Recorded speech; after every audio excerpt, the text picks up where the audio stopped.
Hello everyone, I'm Anthony Bush and welcome back to Wonder of Faith. I know it's been a while since I've made a video, but here I am back again. So much has happened since my last video. Of course, there's a virus out there and there's just so much unrest in the world. So I guess I've just been thinking lately about how can I return to YouTube in an authentic way and really share myself and share my faith that's beneficial but also true.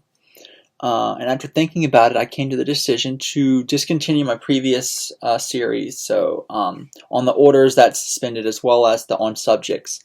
On subjects, all it really was me talking about specific topics I felt called to talk about at any given time.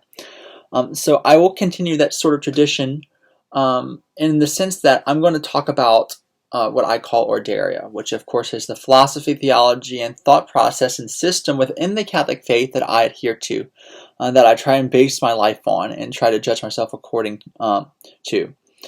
And with that, I want to take an approach that's not scripted or too formal, but more authentic, human, personal, because I think that very much transmits better than, let's say, an academic treatise.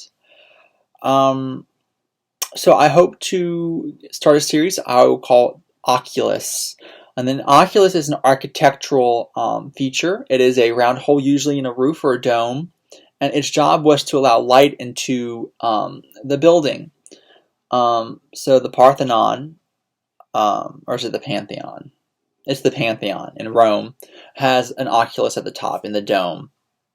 And lets light in. Of course, it lets rain in as well. But I chose that image specifically because I want to let light in, so to speak. I don't want to sit up here and do as I often do and think through and understand and build in a richness to faith and keep it to myself, but I want to explore it. I want to be social and open about it, as I'm called to do, as we are all called to do as Christians. So today I wanted to start the first video of Oculus talking about Orderia and giving a general sense of it. I've covered it in past videos, specifically my intro to the Wondrous Orders video way back when. But I want to start anew and take it at a different angle because I think it may be more helpful in this way. So in the Catholic faith, I would say specifically, and of course in other philosophical traditions, but I'm speaking from a Catholic point of view, we're called to know that which we are, and that's which we are called to do, and to seek those things out together throughout life. So specifically, we must first know that which we are made to be, who God has created us to be.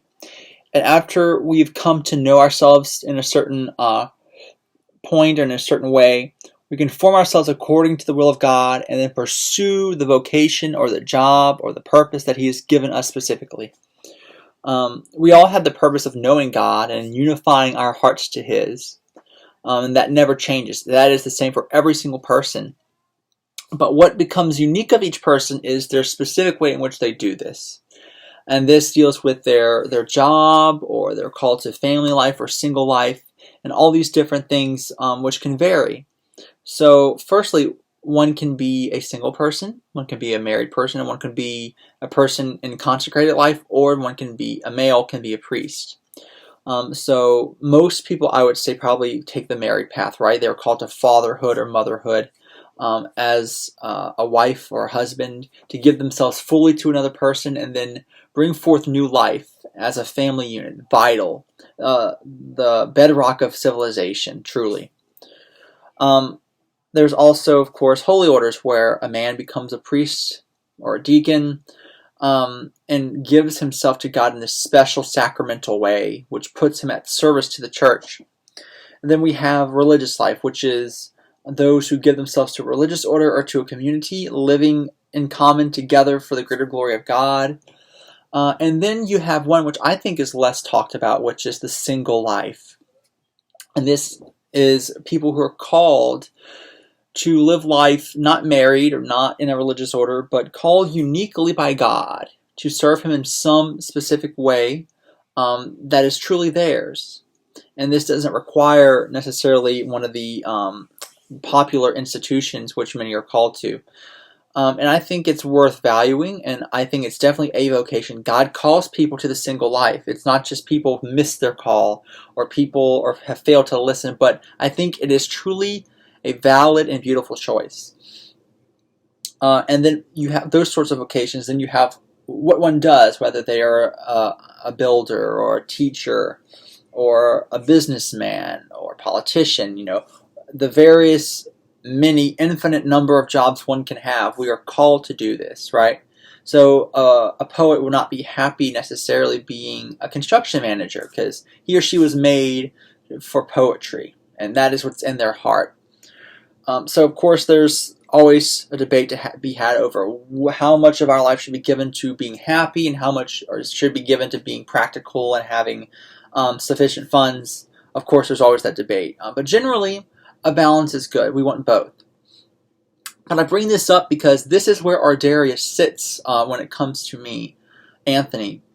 Orderia is that systematic institutional structure of understanding my role in the world. And I believe it is a gift from God. I think it is a personal gift He gave to me so that I can do this. And in many ways I see it as a wedding vow to God. God has given all of us an invitation to be His, to take Him by the metaphorical hand and allow Him to lead us to Himself. That is pretty much a snapshot of life. And so that's what we are each called to listen to and to respond to. And my response could never come from myself. It has to be aided by God. I don't even know how to begin to respond to God. I can give thanks for what He's given me. I can give thanks for the life I have, for being able to take one more breath or have one more moment. But to truly respond and do something with my life, I think with every single person this is true. If we fully want to give of ourselves and be fully happy, productive, flourish, eudaimonia, whatever term you want to use, we have to let God help us to do that. We have to let Him lead us to fulfillment, because He knows better than anyone, doesn't He?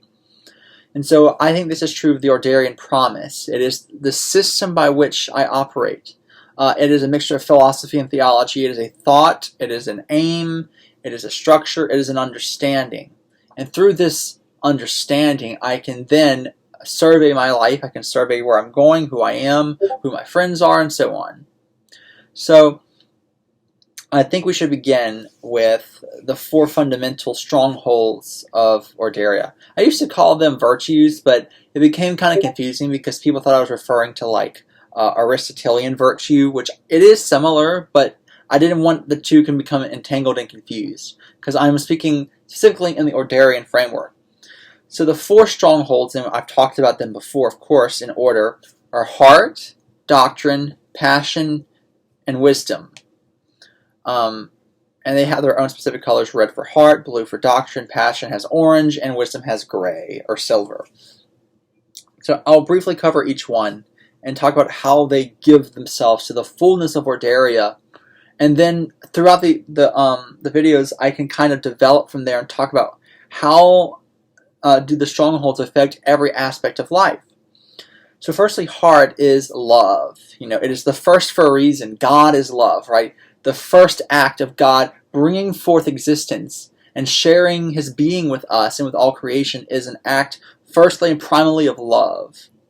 That He did not have to create, He did not have to give of Himself, and yet He did, and here we all are. Similarly, Christ died for all of us out of love. God Himself becomes man and lets Himself be killed upon a cross by the humans He created. That is pretty much the hallmark of love, and I can't find a better example, really. And so we are called to that same love. We share in it. It's not merely God gives it to us and then we keep it for ourselves, but we take it, we understand it, we let it fill us, and then we give it to others. We give it back to God. It's a currency almost. It never has a value on it. There is no value on love, for it is valueless. But it is there. It is what leads us. It truly is what calls us out of ourselves.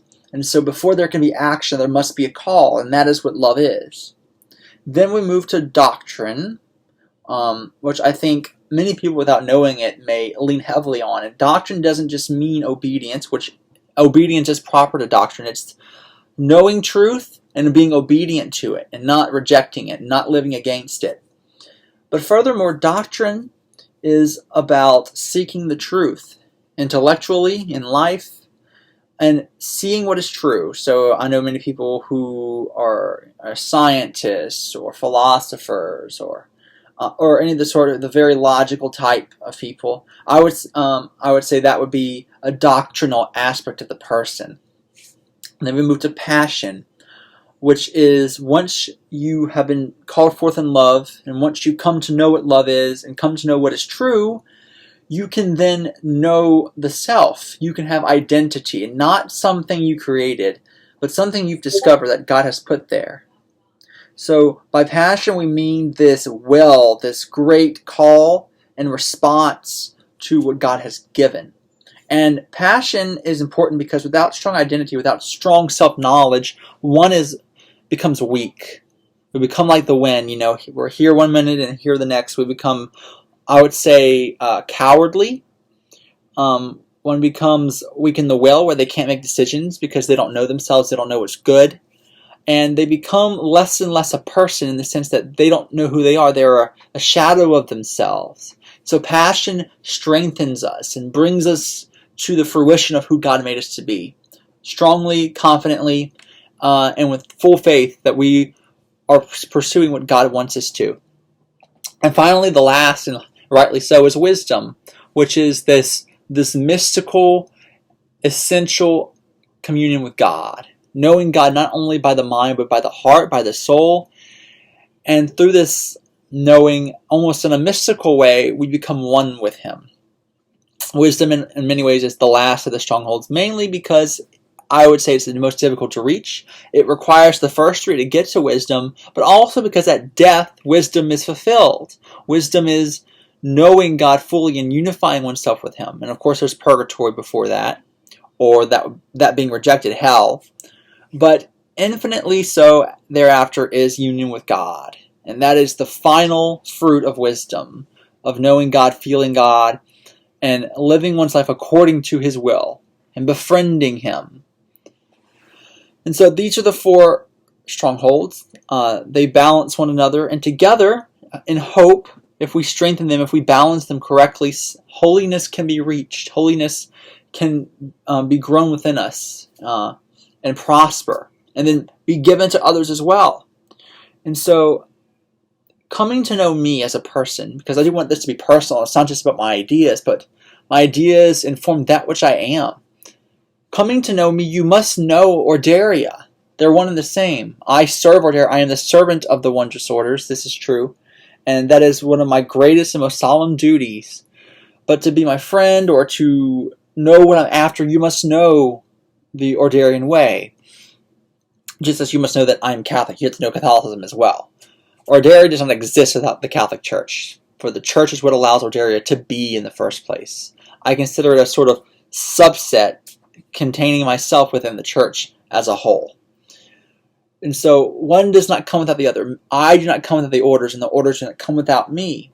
And I have in my life seen difficulty in that, because the ideas people may be put off by them, or be confused, or see them as unnecessary. But one of the reasons I'm doing this video series is to show that they are necessary, and not just for me, but I think for all of us. I think a great experiment is to try and seek out a rule of life for yourself. What is it that you prize? What is it that God has given to you? And then by putting it on paper, by being able to put it into words and comprehend it in a conscious way, we can grow in our holiness. We can grow in who we are meant to be. And so I would say, if you ever are bored or you want something to do, I would say give it a try and write down maybe the things that are most important to you, or the things that are prayerfully in your heart, and then see how life becomes built on them. We start from the bottom, just like when you build a house. There's a foundation, and then the walls come up, and then you build a full house. You can't build the house without the foundation first. And so by laying it down, we can strengthen who we are and strengthen our faith ever more by thinking about this and contemplating our reality of who God has made us to be. So Orderia is just the same, and I defend it till the end. People may not like it. People may be confused by it. They may think it's antiquated. I've heard all these things, but it's irrelevant because I'm called to be who God made me to be, and that's what passion in its beauty has shown me. That I can't be someone who erodes away because people don't understand or people don't like it. But I can help them to understand. I can be charitable with my time, with my efforts to help them to see it and understand it, and not just blow them off fully. There's always a middle way. And so I hope one of the things the series can accomplish, besides being entertaining, hopefully, or being insightful, is that it allows you to know me in a new light, and truly make me less of a mystery. So that's it for now. I'm happy. I hope the series continues. I like to post mainly whenever I feel inspired to do so. So I'll try to do that, but summer's here, so hopefully maybe once a week, maybe every day. It depends on how busy I am, who knows. But I'll try my best to really dedicate myself to this project. I'm excited about it.